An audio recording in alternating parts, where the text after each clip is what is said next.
Greetings. In a few minutes, you're going to hear and watch a most magnificent interview of Dr. Martyn Lloyd-Jones given in 1970 in December. It's an absolute perfect lesson on Christian apologetics and how to share the faith. I encourage you to watch it many times. I found it very encouraging and learned much from it. Now, I want to tie something together. So there's going to be 4 messages, and this is the third or the fourth, that I think that we would all benefit from. The first sermon was by Dr. Martyn Lloyd-Jones, What is a Christian? And he's making the argument that the Christian has a prescription for this lost, dying, confused world. I mean, the doctor starts it off in the first sermon explaining the difficulties that we're challenging, and they're facing. And it is interesting that if you listen to the doctor in the 1960s and you look at what we're facing today, everything that he's warned us about decades ago has all come true. It's undeniable.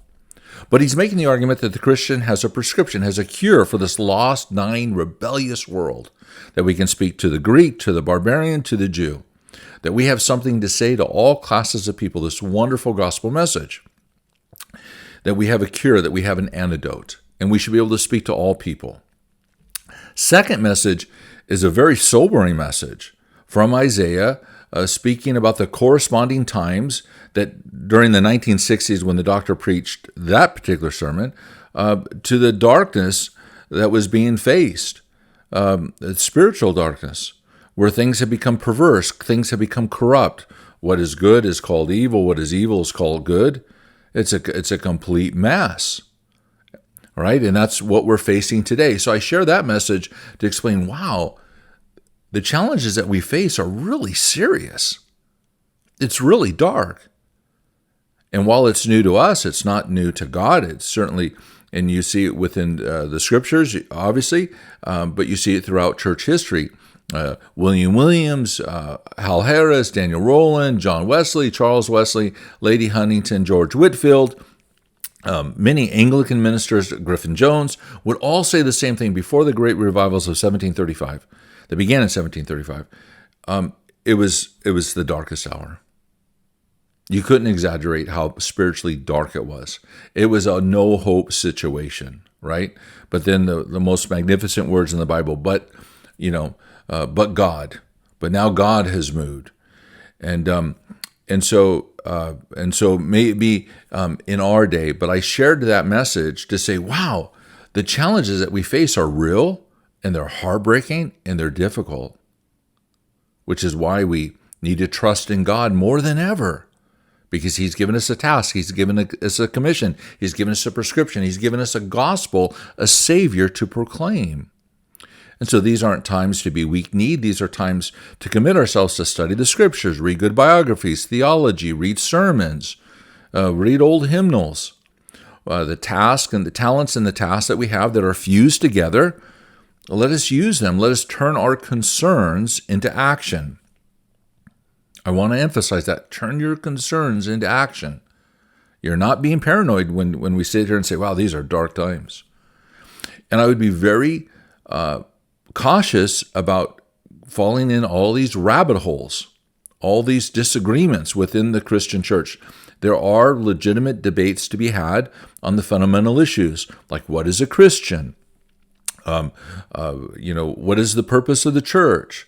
What about the inerrancy and the sufficiency of the Scriptures, right? There are legitimate things to say, now, we don't want to go beyond what the Scriptures teach, and we certainly don't want to fall short, and we don't want to vary off to the left or to the right.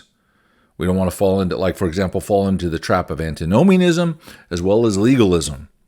Because we can see through church history, there's all these isms, these heresies that poor souls can easily fall into. And we don't want to fall into any of those, like Arianism as an example, or universalism, or any of those things. We don't want to fall into those traps. So we want to stay pure and true. But my point is, we want to make sure that we don't fall into arguments just for the sake of arguments, and then we think that we're actually spending all this energy thinking we're accomplishing something when we're not. So, for example, and this could be a sensitive one, Pastor Tim Keller, for example, was criticized for a series of articles that he read, and I think I read all of them, I'm not quite sure, about the word social justice. And I want to point something out to you.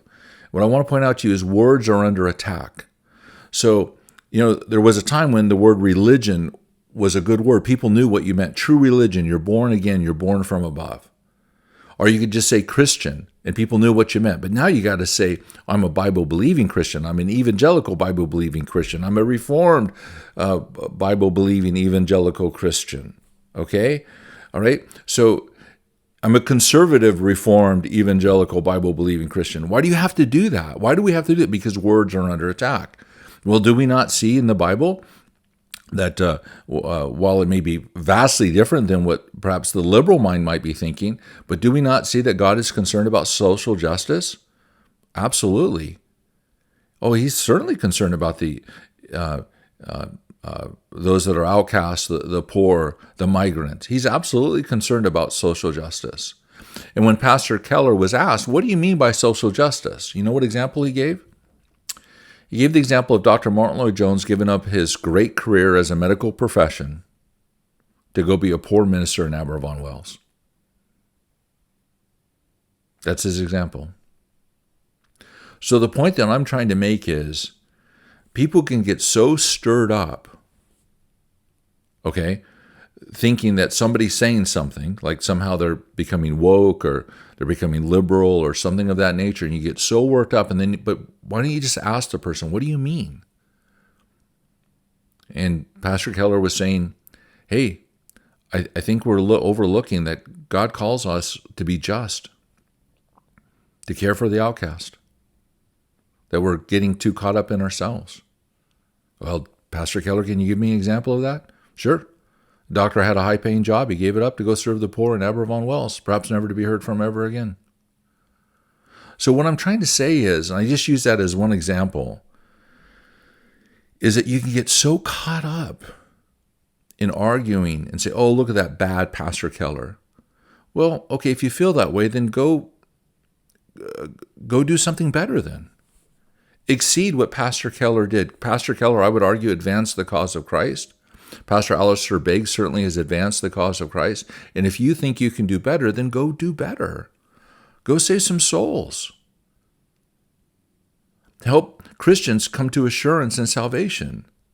Take your concerns, whatever those concerns are, because Pastor Keller and Alistair Begg, or even R.C. Sproul made this point. He goes, my theology is not perfect. I make mistakes. But God is gracious to us. He's kind. So Christian, turn your concerns into action.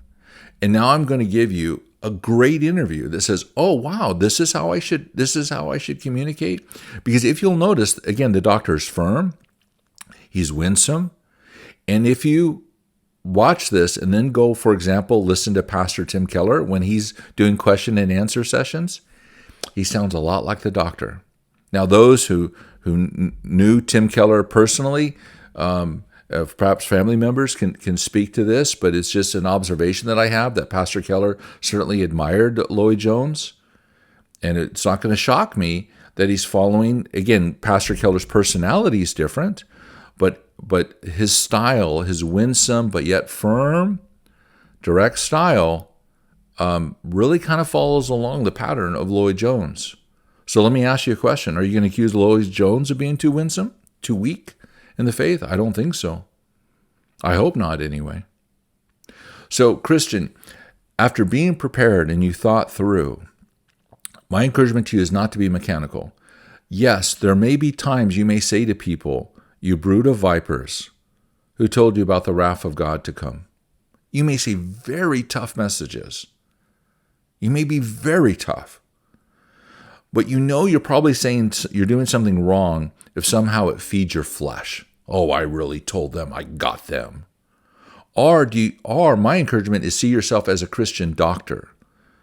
Do you see a doctor when my dear mother, and she cried when she learned that she had terminal cancer? But do you think it gave the doctor any pleasure at all to tell my mother that she has terminal cancer? Of course not. And he tried to save her. He tried to extend her life as long as he could. Well, likewise, when we're telling people you're alienated from God, okay, we're trying to bring them out of darkness into light, out of death into life.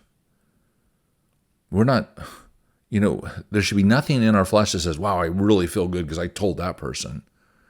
No, if we rebuke people or share hard messages, it should have a divine purpose to it. It should be done the right way. But yes, as a Christian, you're free to share tough messages. I want to tell you that. And you're also free to be winsome and firm. Like you'll see in the Doctrine, making exclusive claims about Jesus Christ, explaining the true nature of man.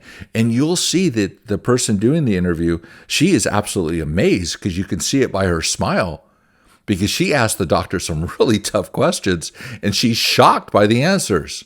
She's shocked by it all. And that's why I'm sharing it. I think it's a perfect example.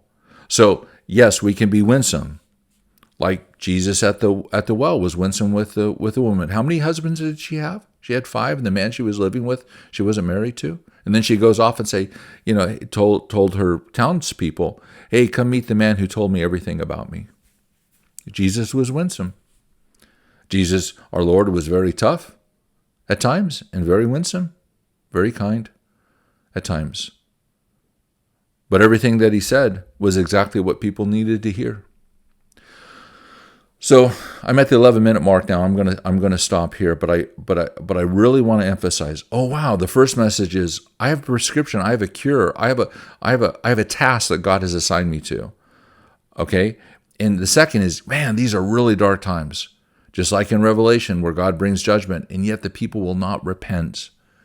We've got to pray for revival, that these steel chests are broken and this, our hard-headedness, our hearts are becoming diamond hard, or stiff-necked people, all the different ways that the Bible describes our rebelliousness, that God would be gracious and move once again, that he would go before us to soften people's hearts, to be ready to receive the message that we're going to share. And we do these things not because we think we need to help God. We do these things because God has told us to. God has impressed this upon us. We are being led by the Spirit to do these things. In other words, I don't pray for revival because, if I pray for revival, then God will respond to me. No, I'm responding to God to pray for revival. Let me say that again. I'm responding to God to pray for revival. I'm responding to God to share the gospel as best as I can. I'm responding to God. I'm not asking God to respond to me. There's many things I'm like, Lord, oh my goodness, I say it all the time, Lord, as sin increases, the Bible says you have more grace to pour out. And are our sins that much more special or unique or more hideous than they were in the past? And Lord, did you not pour out your Spirit? Did you not rend the heavens and come down in the past? Can you not do it again, Lord? Why wouldn't you do it again? Now, do I understand? Because I think the Lord should have already visited us. But I have to be humble about these things. I am not God. I go back to Deuteronomy, right? 29:29, right? Things that God has revealed, they're for us and for our children, but the secret things belong to the Lord, right? So, anyway, first message, we have a prescription, we have a cure to share with this world. Second message, to show, man, these times are really difficult and dark. Yes, they are. But God has told us to fuse our talents and tasks together, and that we would keep sharing this gospel message. And we are free to share tough messages and winsome messages, but everything should be led by the Spirit of God, okay? Let the Bible be our model, if you will. And if you're always being winsome, then maybe something is wrong. And if you're always being very tough, then perhaps something is wrong. Get what is the true spiritual state? What does the person really need to hear? Okay, get them to think about life beyond the grave. Okay, and now thirdly, I'm giving you a perfect example of how to share the faith in this wonderful interview by Dr. Martyn Lloyd-Jones. Well, until next time, grace upon grace be with you all.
Dr. Martyn Lloyd-Jones, you are an evangelical preacher, and it's your wish to bring people back to the biblical truth about man. Now, in so doing, you persuade man that the modern popular idea of what man is on the wrong track. Could you specify where you think he's making mistakes? Well, it makes a mistake in that the essential biblical view of man is that he's a creature who's gone astray. In other words, I criticize the modern view of men on two grounds. One is that it makes too much of men. Secondly, that it doesn't make enough of men. It doesn't make enough of men in that it tends to regard him as just an animal. Perhaps his cerebrum has developed a little more than most animals, but still essentially an animal. And I think that's degrading men and debasing him. But then you see on the other side, they make too much of him in the sense that they believe that he's got it within himself to order himself and his society and more or less to create a perfect world. So I criticize on both those grounds. It's inconsistent, whereas the biblical view, to me, is a consistent view of men in this way, that it says that man is a creature created in the image and likeness of God, that he's not a mere animal, that he's the Lord of creation, that the image of God, such as, which means his reason and his power to criticize and evaluate and to control himself, this image of God is in him, and that is man essentially. Well, then why is man as he is? Well, that is because he's rebelled against this, rebelled against God, and regards himself as a God, and he's incapable of functioning as such. The result is you've got chaos. But this is a unified view. Can we take then some of the elements that you find wrong with the modern image of man? Now, you say that he's treated as less than man, but in respect of his animal instincts and the research that has been done into man as the naked ape, the victim of environment and heredity. Now, you cannot presumably quarrel with the actual facts that have been scientifically ascertained about this. Yes, I would a little bit query this scientifically ascertained. You see, so much today is asserted as fact in the realm of science, which is nothing but theory and hypothesis. This is one of the great troubles, it seems to me, today. And I'm not only skeptical about it, I tend to ridicule it for this reason, that I know in my medical training, we were told, you see, that 100 years ago, they regarded the thyroid gland as a vestigial remains, no function. Well, we know now that you can't live without it. And they're still saying that about the appendix. You see, they said this about so much. This is the arrogance of modern men.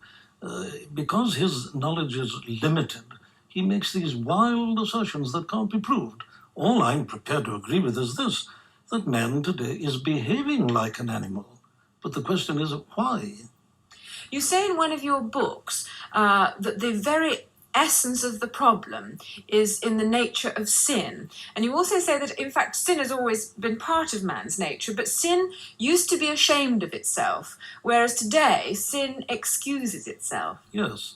Well, yes, I don't think I've ever said that sin is an essential part of man. Man, I would say, as the Bible teaches, was originally perfect, but since man's original fall, sin has been a part of human nature. And that has been true, of course, throughout the centuries. I would say that the story of humanity is just a proof of this fact, that man is sinful now by nature. And this is bound to show itself. What you quarrel with is that the initial assumption about man today is that he's basically good, yes, but he goes astray and the blame must be put elsewhere. Now, indeed, there is some legitimacy in that point of view, in that poverty and oppression and exploitation does set many problems for man in which he doesn't always behave well. Would you not subscribe to it at all? Yes, but man, this is where we've got to start with men as he is today. And my quarrel is with the general outlook of today is this, that they begin to talk about treatment before they've established a true diagnosis. Now, I can't help putting it like this, you see. It's a very poor doctor who medicates symptoms and isn't aware of the disease that is producing the symptoms. Well, to me, the disease is this fallen, or sinful nature of men. And because that is true, none of your medication of the symptoms is going to deal with the problem. And I maintain that this is what history is teaching us, that with all our advantages today, the problem is as great as ever. What then is the nature of man's sin that you wish us to recognize? It's this. It isn't so much that he does things that are wrong and that thereby makes himself miserable. Now, I think this is an important point, if I may say so. I'm glad you asked that question. There are some people who would represent sin as a sickness and say that man is sick. There are Christians who would say this. Well, I agree that man is sick, but to me, that's not the essence of the problem. The essence of the problem is that man is a rebel, and he is sick because he's a rebel. In other words, the business of Christianity ultimately is not simply to make us feel happier or even to make us live a better life. It is to reconcile us to God. Man, you see, from this biblical standpoint, was never meant to be autonomous or self-contained. This is my quarrel with the modern view. They regard men as autonomous. He is the master of his fate, the captain of his soul. It's so obviously ridiculous because he isn't. However, this is where they start. Whereas I start by saying that man was not only not meant to be autonomous and can't be and can't act as such, but he only functions truly when he lives his life under God. The God who made him has made him in a given way and has put laws in his nature. While man doesn't respond to this essential law of his being and is quarreling with his maker, he's bound to go wrong. He's bound to be miserable, and what he does will be wrong. He'll produce chaos. And he's done so throughout the centuries. This is the whole story of the human race. But it isn't merely that he's sick. It's that his attitude towards his maker is wrong. Now, the Apostle Peter, for instance, puts it in a phrase like this, that Christ came into the world to bring us to God. That's why Christianity must never be thought of as a sort of cult, which heals your body, enables you to sleep at night and to stop worrying and all. Now, that's to turn it into a cult. The real object is to bring men to his true position, which is that he's in communion with his Maker and is living to the glory of his Maker. Now, there's a very well-known definition of this. The Scottish Confession of Faith, the Presbyterian Confession of Faith, known as the Westminster Confession of Faith, they produced a shorter catechism. And the first question in that is about man. What is the chief end of man? And this is the answer. The chief end of men is to glorify God and to enjoy him forever. But you see the order. You glorify God. Or let me put it in another way to you. A clever fellow, a lawyer, one day tackled Jesus Christ and said, which is the first and the greatest commandment of the law? You see, they were dealing with about 613 commandments, and they were arguing as to which was the greatest. Well, that fellow had a great shock when Christ answered him. He said, thou shalt love the Lord thy God with all thy heart and all thy soul and all thy mind and all thy strength. That is the first and the chiefest commandment. The second is like unto it. Thou shalt love thy neighbor as thyself. Now today, people start with the second and forget the first.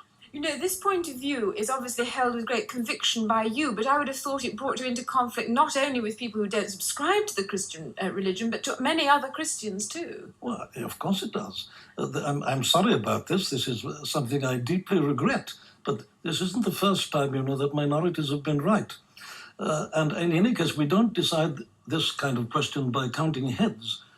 I know nothing about these things, primarily, apart from what I find in the Bible. But I maintain that the story of the human race and the story of civilization is a proof of the truth of the Bible. But what I would suggest is that whereas they would tolerate your point of view as a rather different and divergent view of Christianity, you are unprepared to tolerate their view as a possible version of the truth. Is that right? I am, of course I am. And for this, and I say, of course, quite deliberately, for this reason, that Christianity is a very exclusive and dogmatic faith. Take the Apostle Paul, for instance, writing. He says, though we or an angel from heaven preach any other gospel unto you than that which we have preached unto you, let him be accursed. He puts it like that. Now, you may say that's the arrogance of Paul. I say, no, this man has been given his message. He received it by revelation. It isn't his point of view. If a man asserts his own point of view or the result of his own thinking in this intolerant manner, well, he's a boor and he's not to be tolerated. He's a hopeless fellow. But when you are given truth, which you claim is truth from God, well, then you have no right to be anything but intolerant. When I find people insinuating their own theories and ideas and using the name of Christ, well, I have to protest. This is dishonest apart from anything else, in my opinion. But nonetheless, it's a highly regarded Christian virtue these days to be both charitable and tolerant of people of different views from oneself. Do you disapprove of that? Well, look, again, for the same reason, I am bound to. Christ himself said, I am the way, the truth, and the life. No man cometh unto the Father but by me. He says, all others have been thieves and robbers. So when I find the thieves and robbers being accepted into the church and their views being tolerated and praised, surely I'm bound to protest. The point is this, that Christ, I claim, is unique. You mustn't put anybody near him. You mustn't mention him in the same category as Confucius or the Buddha or Muhammad or anybody else. Why not? Well, because he is the only begotten Son of God. This isn't my theory. This is Christianity. This is what the apostles preached. They preached Jesus and the resurrection. Now, take a man like the Apostle Paul. He is a Pharisee, resented all this. The Pharisees regarded Christ as a blasphemer. Who is this fellow? How can this man teach, never having learned himself? Who is this man who claims to be equal with God? And Saul of Tarsus persecuted the church, and he hated Christ. He says so. But then he came to see that this was the Lord of glory, and he preached nothing else. I must take you up on the social relevance of all the things you've been saying, because if the church here on earth, the church militant here on earth, has a role to play in the lives of all people, whether Christian or not. And I wonder whether the dogmatic nature of the church, as you speak of it, doesn't inhibit you from having a role in the lives of ordinary people. A lot of people would find, in a sense, it easier to reject you than someone who you would regard as a rather liberal, social-minded clergyman. Yes, precisely, and that's why the world is as it is. That's exactly the explanation. You put it very perfectly.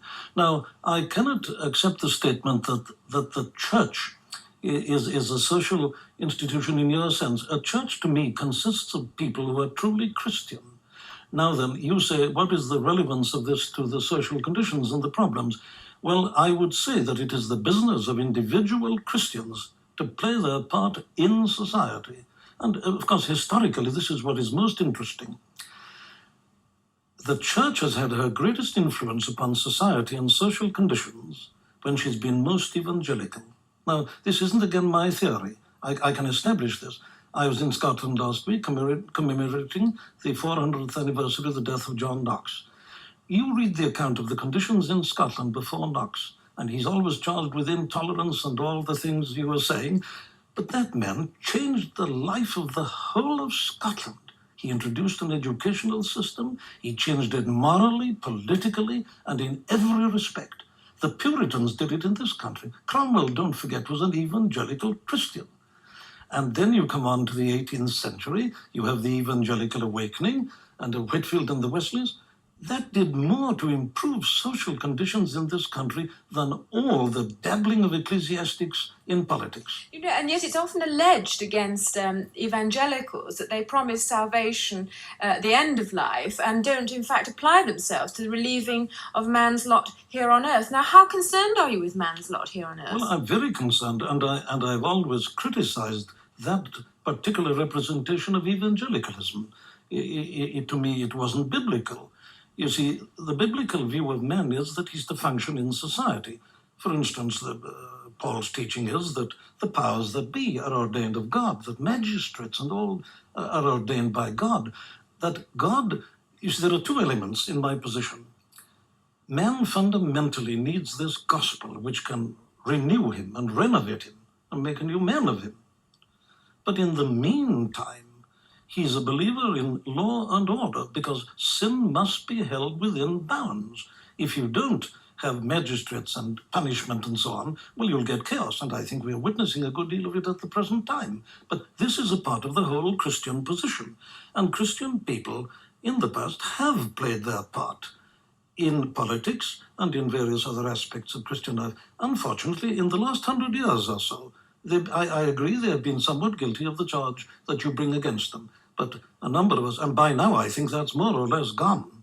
I find today that most evangelical Christians are very much concerned about the social implications and are laying great stress upon it. Can I revert again to this matter of man having lost his sense of sin and therefore not being in a situation of being able to be saved?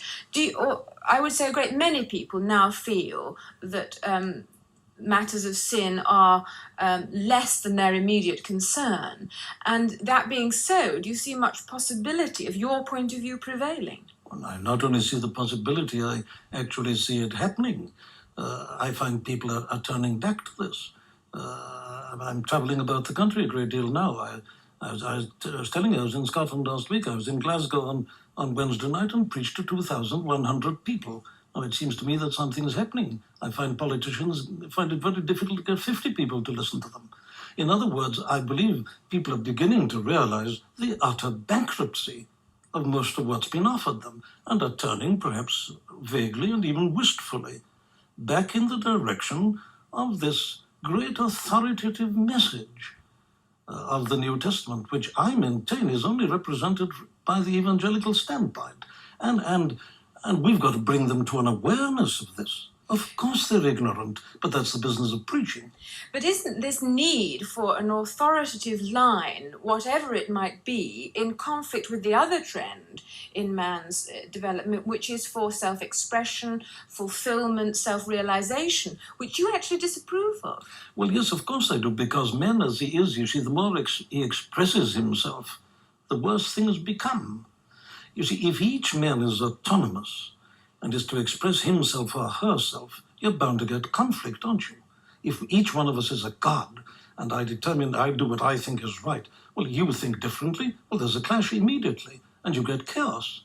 You see, we must, both of us and all others, submit ourselves to God. We've got an authority outside ourselves, and we have a motive and a reason and a purpose. You see, when people deny this, you must get chaos, and you've got it. This is the tragedy. And so my business is to call people back to this. You've got, first of all, to show them why things are as they are. They've got to be clear about this. There's no hope until they are. Now, I know there are people going around today and saying, Jesus loves you and so on. Well, if I were a man on the street, I'd say, well, what about it? Who is your Jesus? I don't want him. I've got a car, I've got a refrigerator, I've got a television set. What are you bothering about? I'm not interested. Well, that is my reply to that. You see, the Old Testament is the law.